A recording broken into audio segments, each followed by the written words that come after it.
So as I'm packing up my stuff and the question came up about storage figurines, kind of show what I've been working on for maybe like 2 years now.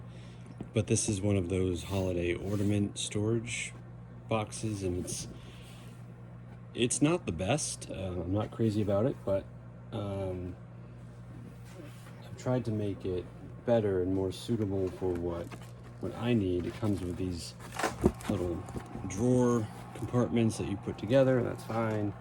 And a couple of them I just have sort of empty right now, but I've been working on getting figurines and pieces for my village to fit in here and still be protected, using some like 3D printed dividers. So I drafted these up on Fusion and just quick printed them really rough, but just to kind of do what I need them to do. For example,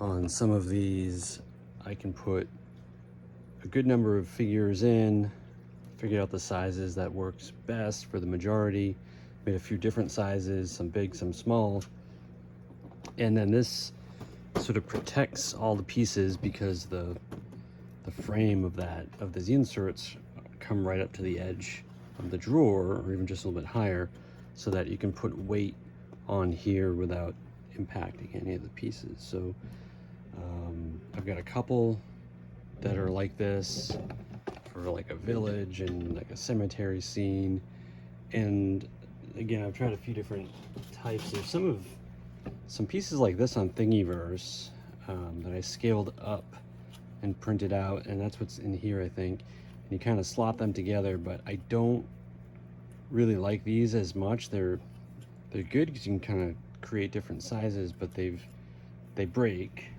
So I do like the ones I printed up with the sort of more rigid, but still has cutouts for getting your fingers in, so you can kind of reach in and get the pieces out very easily,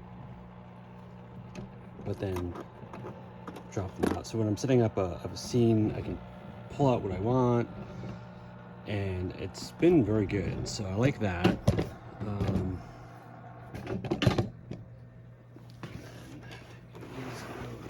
Lift out.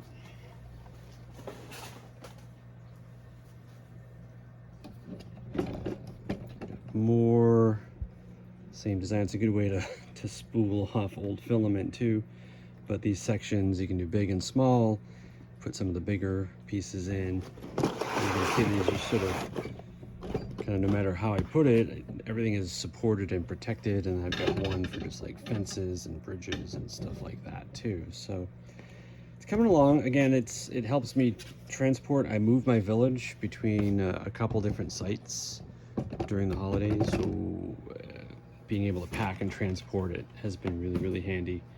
And then I do something a little bit funny too that I think a lot of folks don't do, is I store all my village pieces just on shelves. So I keep the boxes, I have all the boxes, but I store everything on shelves so that I was just finding they get more damaged actually going in and out of the box every year, it seemed like. So just carefully putting them on a shelf, nothing's gonna bother them here. And then I just dust, if I need to dust them off, air compressor or something. And also I work on them so much and fixing things and modifying things that I find it useful to just have them up here. I can more quickly inspect what's going on. I think we've got almost everything sort of packed up on the shelves right now, but I'm still putting back foams and platforms and stuff like that too. So yeah, I hope that helps answer some questions.